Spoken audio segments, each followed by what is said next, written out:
Hello students, good morning. Hindi score with BR channel पर आपका स्वागत है। आज मैं आपके लिए लेकर आई हूँ कबीरदास के पद की व्याख्या, जो आरो भाग 1 का काव्यखंड का चैप्टर 1 है, कबीर के पद। तो चलिए देखते हैं कबीर के पद की व्याख्या।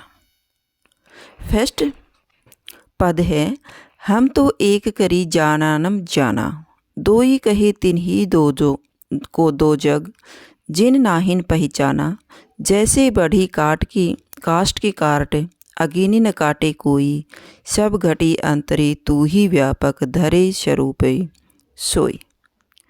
तो कबीरदास जी कहते हैं कि हम तो एक करी जानानम जाना, हमने तो ये जान लिया है कि आत्मा और परमात्मा में कोई अंतर नहीं है।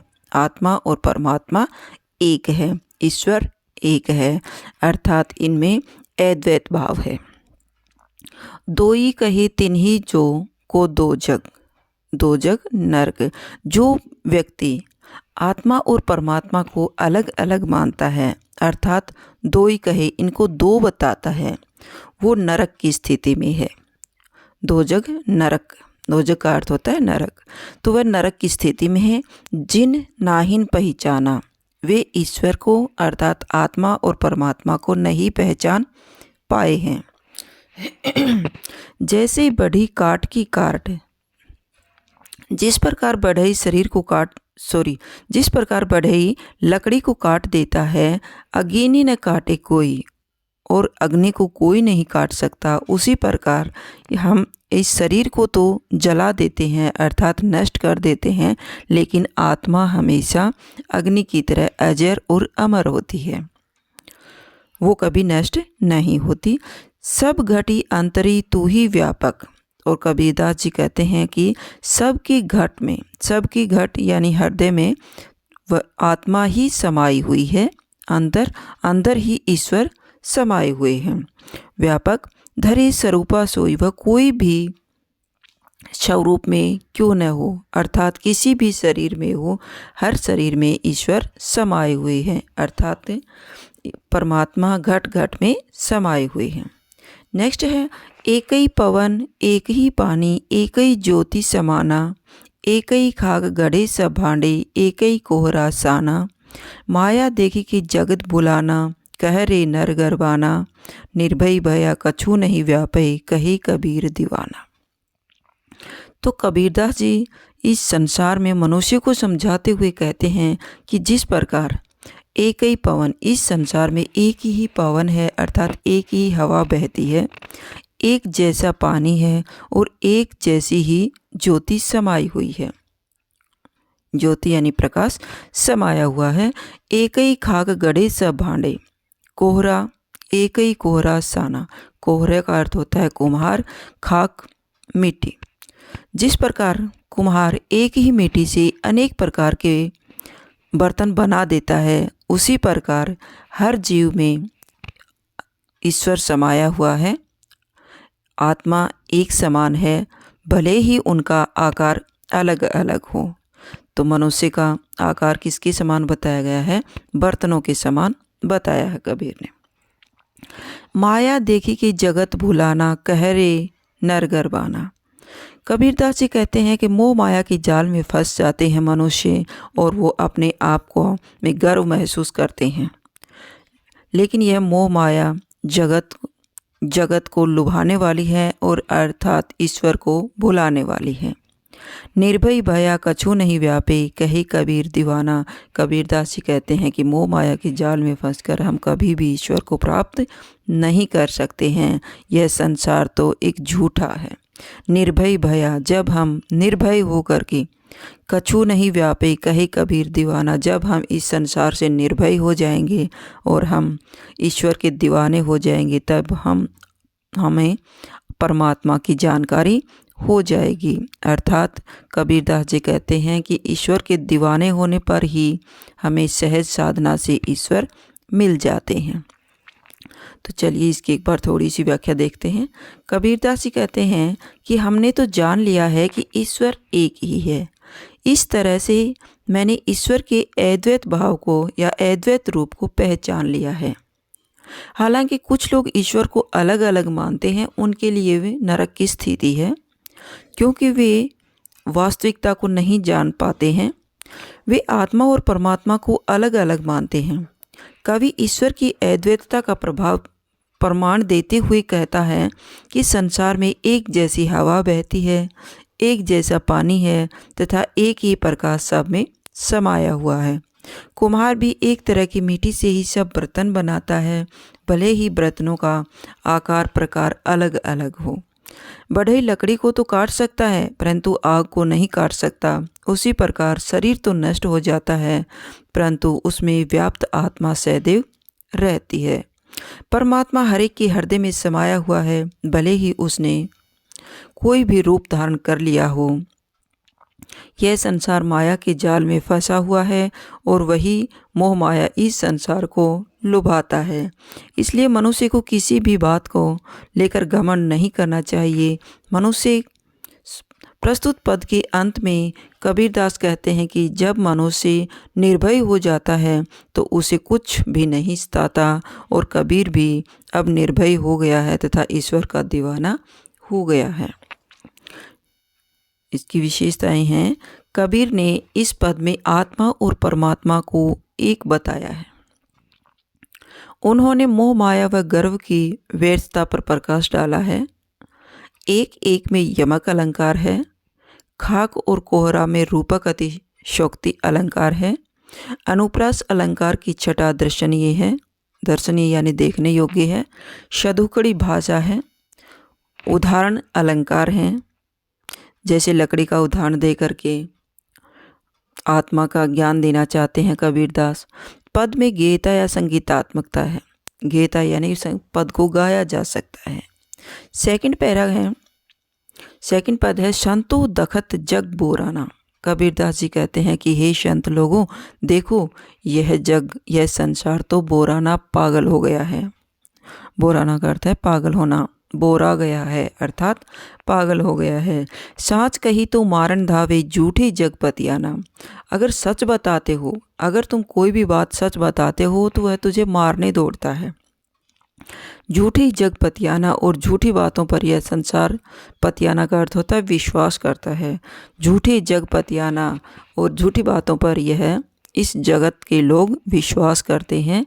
नेमी देखा धर्मी देखा प्राप्त करे स्नाना। मैंने नियम करने वालों को, नियम का पालन करने वाले और धर्म का पालन करने वाले व्यक्तियों को देखा है, जो प्रातः उठकर स्नान करते हैं, अपने आप को स्वस्थ बनाते हैं। आत्म भारी पखान ही पूजे, वो अपने आत्म ज्ञान को प्राप्त नहीं कर पाते और पत्थरों को पूजते हैं। पाखन ही पत्थरों की मूर्तियों की पूजा करते हैं, उनमें कछु नहीं ज्ञाना। और कबीरदास जी कहते हैं कि ऐसे लोगों में कोई भी ज्ञान नहीं है, कुछ भी ज्ञान नहीं है, किसी प्रकार की परमात्मा से उनकी पहचान नहीं है। बहुत तक देखा पीर ओलिया, पढ़े किताब कुराना, कै मुरीद तदबीर दिखावे, उनमें उहे जो ज्ञाना। कबीरदास जी कहते हैं कि बहुत तक मैंने बहुत से अनेक पीर ओलिया, धर्म गुरु अर्थात संत, महान संत देखे हैं। पढ़े किताब कुराना, जो कुरान ग्रंथ, जो एक पवित्र ग्रंथ है मुसलमानों को, वो पढ़ते हैं। कहे मुरीद, मुरीद का अर्थ होता है शिष्य, तदबीर उपाय बताते हैं।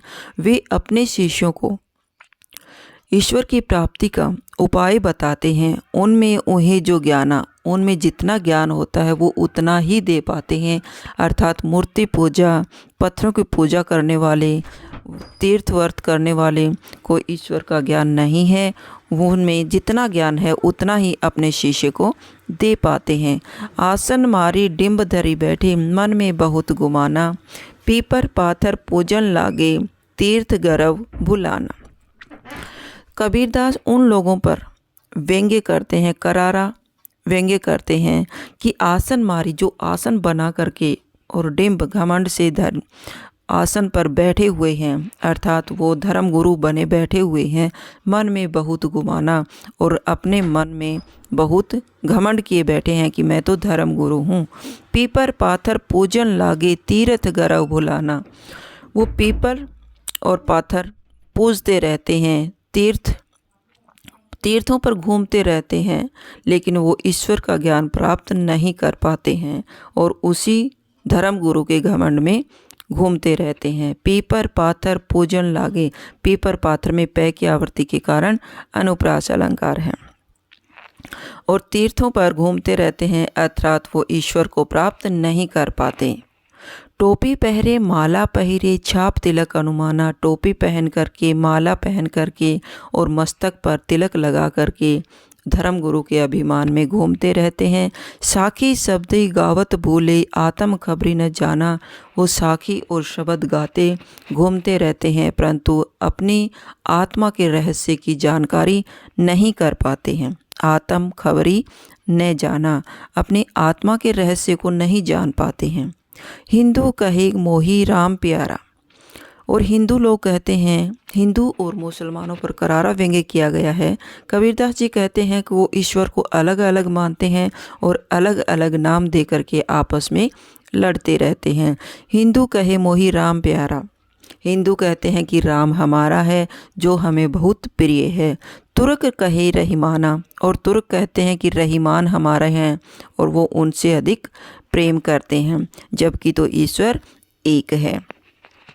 आपस में दो लरी लरी मुए मरम ने काहू जाना, और आपस में दोनों लड़ लड़ कर मर जाते हैं लेकिन ईश्वर के मरम को या रहस्य को नहीं जान पाते हैं। लरी लरी में पुनरुक्ति प्रकाश अलंकार है। घर घर मंत्र देत फिरत है महिमा के अभिमाना, घर घर में भी पुनरुक्ति प्रकाश अलंकार है। घर घर मंत्र देत फिरत, वो धर्म गुरु बन करके मस्तक पर तिलक लगा करके, माला पहनकर, टोपी पहन करके घर घर में ज्ञान का मंत्र देते फिरते हैं और महिमा के अभिमान में वो, और ईश्वर की महिमा करने के अभिमान में वो घूमते रहते हैं अर्थात अपना समय बर्बाद कर देते हैं। गुरु के सहित सिखे सब डूबे अंतकाल पछताना, और ऐसे धर्म गुरु अपने शिष्य को भी अपने साथ लेकर के डूब जाते हैं और अंतकाल में पछताते हैं क्योंकि वो ईश्वर को प्राप्त नहीं कर पाते हैं। कहे कबीर सुनो तो सही सती, ये सब भरम बुलाना। कबीरदास जी कहते हैं कि मैं सत्य बताता हूँ, तुम सुनो तो सही। ये सब भरम बुलाना, यह तो ईश्वर के भरम में पड़कर तुम ईश्वर को भी भुला देते हो। केतिक कही कहा नहीं माने, कितना भी कहो, तुम्हें कितना भी समझाओ, लेकिन तुम सुनते ही नहीं हो। सहज ही सहज समाना, सहज साधना से ही ईश्वर की प्राप्ति हो सकती है। तुम व्यर्थ में इधर उधर घूम करके अपना समय बर्बाद कर रहे हो। इसकी थोड़ी सी व्याख्या एक बार फिर देखते हैं। कबीरदास जी कहते हैं कि हे सज्जनों को संबोधित करते हुए कहते हैं कि हे लोगों, देखो यह संसार तो पागल हो गया है। जो व्यक्ति सच बताता है उसे वह मारने के लिए दौड़ता है, जो झूठ बोलता है उस पर वह संसार विश्वास कर लेता है। कवि हिंदुओं के बारे में बताता है कि ऐसे लोग बहुत हैं जो नियमों का पालन करते हैं तथा धर्म के अनुसार अनुष्ठान आदि करते हैं। ये प्रातः उठकर स्नान करते हैं, ये अपनी आत्मा को मारकर पत्थरों को पूजते हैं, वे आत्म चिंतन नहीं करते। इन्हें अपने ज्ञान पर घमंड है परंतु उन्होंने कुछ भी ज्ञान प्राप्त नहीं किया है। मुसलमानों के विषय में कबीर बताते हैं कि उन्होंने ऐसी अनेक पीर औलिया देखी हैं जो कुरान का नियमित पाठ करते हैं। वे अपने शिष्यों को तरह तरह के उपाय बताते हैं, जबकि ऐसे पाखंडी स्वयं खुदा के बारे में नहीं जानते हैं। वे ढोंगी योगियों पर भी चोट करते हैं जो आसन लगाकर अहंकार धारण किए बैठे हैं। उनके मन में बहुत घमंड भरा पड़ा है। कबीरदास जी कहते हैं कि जो लोग पीपल पत्थर को पूजने लगे हैं, वे तीर्थ यात्रा आदि करके गर्व को महसूस करते हैं, वे ईश्वर को भूल जाते हैं। कुछ लोग टोपी पहनते हैं, माला धारण करते हैं, माथे पर तिलक लगाते हैं, पर शरीर पर छापे लगाते हैं या तिलक लगाते हैं मस्तक पर।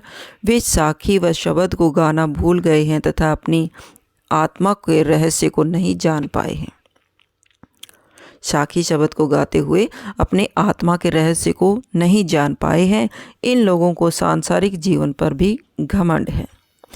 हिंदू कहते हैं कि उन्हें राम प्यारा है और तुर्क को अपना, रहीम को अपना बताते हैं। दोनों समूह ईश्वर की श्रेष्ठता के चक्कर में लड़ कर के मर जाते हैं, परंतु किसी ने भी ईश्वर की सत्ता के रहस्य को नहीं जाना है। समाज में पाखंडी गुरु घर घर जाकर लोगों को मंत्र देते फिरते हैं। उन्हें सांसारिक माया का बहुत अभिमान है। ऐसे गुरु व शिष्य सब अज्ञान में डूबे हुए हैं। इन सब को अंतकाल में पछताना पड़ेगा। कबीरदास कहते हैं कि हे संतों, वे सब माया को सब कुछ मानते हैं तथा ईश्वर भक्ति को भूल बैठे हैं। इन्हें कितना ही समझाओ ये नहीं मानते हैं। सच यही है कि ईश्वर तो सहज साधना से मिल जाते हैं। इसकी विशेषताएं हैं। कवि ने इस पद में धार्मिक आडंबरों पर करारी चोट की है। उन्होंने पाखंडी धर्म गुरुओं को लताड़ लगाई है। सदुकड़ी भाषा है, अर्थात इसे पंचमेल खिचड़ी भाषा भी कहा जा सकता है। अनुप्रास अलंकार की छटा देखी जा सकती है। चित्रात्मकता है। कबीर का अखड़पन स्पष्ट है और पद में गेयता है, संगीतात्मकता है। कवि ने आत्म बल पर बल दिया है। कबीरदास जी कहते हैं कि अपने आप आत्म बल को पहचानो, अर्थात अपना आत्मा के रहस्य को जानो, तब ईश्वर की प्राप्ति हो सकती है। बाह्य आडंबरों को निरर्थक बताया है। अनुप्रास अलंकार देखिए, इन पंक्तियों में अनुप्रास अलंकार की छटा है। पीपर पाथर पूजन में पै की आवृत्ति हो रही है। किताब कुरान में कै की आवृत्ति है। भरम भुलाना में भी भय की आवृत्ति हो रही है। सहजई सहज समाना में से की आवृत्ति है। सहित शीशे शब्द में से की आवृत्ति है। साखी शब्द में भी शय की आवृत्ति हो रही है। केतिक कहो कहा में कै की आवृत्ति हो रही है, इसलिए इन सब में अनुप्रास अलंकार है। घर घर लरी लरी में पुनरुक्ति प्रकाश अलंकार है। आम बोलचाल की सदुकड़ी भाषा है। भाषा में व्यंग्यात्मकता है, क्योंकि लोगों पर करारा व्यंग्य किया है कबीरदास ने। पूरे पद में गेयता या संगीतात्मकता है, चित्रात्मकता है। जैसे ही हम इन पदों को पढ़ते हैं तो हमारे सामने चित्र उभरने शुरू हो जाते हैं, जिसे चित्रात्मकता कहा गया है। शांत रहस्य है, प्रसाद गुण विद्यमान है। अब इसका थोड़ा सा कवि परिचय देख लेते हैं, कबीर के बारे में जान लेते हैं। कई बार कबीर के बारे में यानी लेखक परिचय के बारे में भी प्रश्न पूछ लिया जाता है। तो ये कबीरदास के पद हैं। तो अब देखिए, कबीरदास का जन्म कब हुआ था? सन 1398 में वाराणसी के पास लहर तारा में हुआ था। इसकी प्रमुख रचनाएं हैं बीजक, जिसमें साखी स्वेद और रमैनी संकलित हैं। कबीरदास की मृत्यु सन 1518 में बस्ती के निकट मगहर में हुई थी। कबीर भक्ति काल की निर्गुण धारा के प्रतिनिधि कवि हैं। वे अपनी बात को साफ एवं दो टूक शब्दों में प्रभावी ढंग से कह देने के हिमायती थे।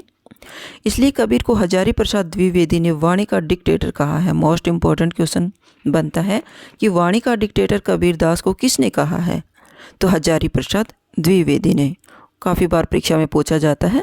कबीर ने देशाटन और सत्संग से ज्ञान प्राप्त किया है। किताबी ज्ञान के स्थान पर आंखों देखे सत्य और अनुभव को प्रमुखता दी है।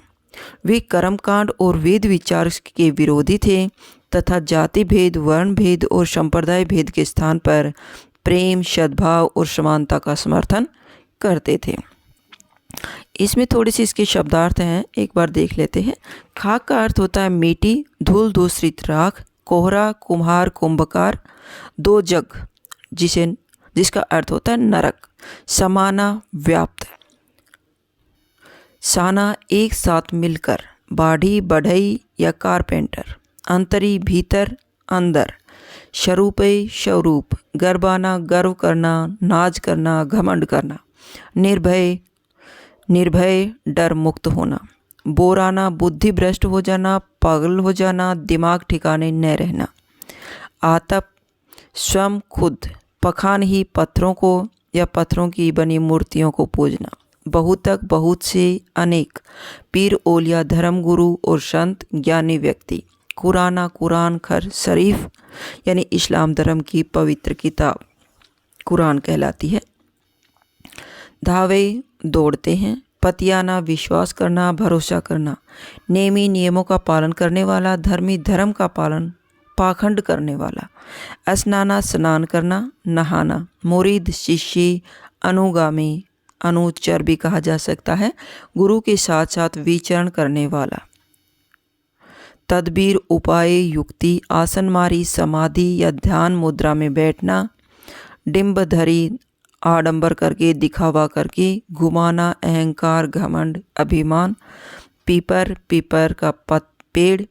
पाथर, पत्थर। छाप, तिलक, अनुमाना, मस्तक पर विभिन्न प्रकार के तिलक लगाना। आत्म खबरी, आत्मज्ञान, आत्म तत्व का ज्ञान। रहीमाना, दयालु, रहम या दया करने वाला। महिमा, गुरु का महात्म्य। शिखे, शिष्य, चेला, शागिर्द।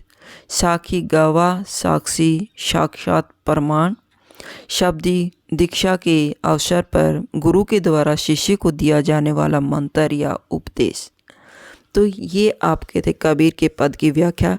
अगर आपको मेरी वीडियो अच्छी लगी हो तो प्लीज़ लाइक कीजिए, शेयर कीजिए और सब्सक्राइब करना न भूलें और बेल आइकन को अवश्य प्रेस कीजिएगा ताकि हर वीडियो मेरी आप तक पहुंचती रहे।